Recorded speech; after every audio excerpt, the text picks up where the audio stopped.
Le 20 mai 2022, la fête des voisins est enfin de retour après 2 années blanches.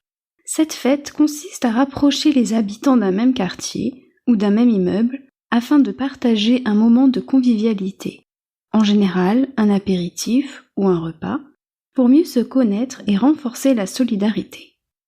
Cette initiative est née en 1999, lancée par un habitant du 17e arrondissement de Paris, Athanase Périfan, choqué par le décès d'une personne âgée de son immeuble, dont le corps n'a été découvert que 4 mois plus tard.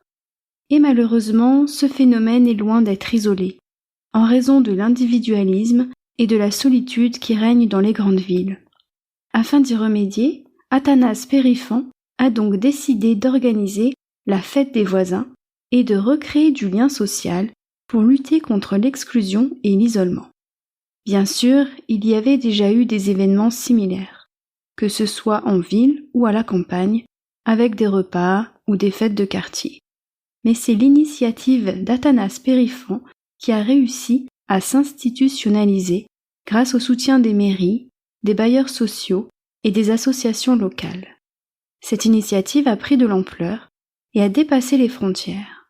Alors que la première édition de 1999 a réuni 10 000 habitants de 800 immeubles du 17e arrondissement de Paris, ce qui était déjà considérable, la dernière édition de 2019, quant à elle, a rassemblé 30 millions de personnes dans 50 pays.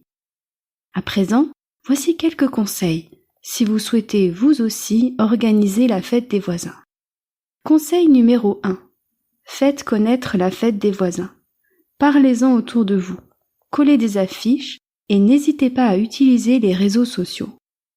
Conseil numéro 2. Choisissez un lieu approprié pour organiser l'événement. Demandez toutes les autorisations nécessaires. Conseil numéro 3. Planifiez bien l'événement.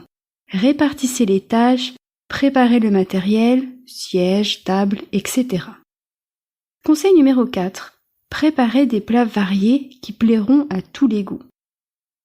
Conseil numéro 5. Pensez aux autres. Limitez le gaspillage, le bruit et les déchets et surtout, jetez vos détritus. Et enfin, conseil numéro 6. Mettez les gens à l'aise, accueillez-les, organisez des activités pour que chacun apprenne à mieux se connaître. Allez, bonne fête des voisins!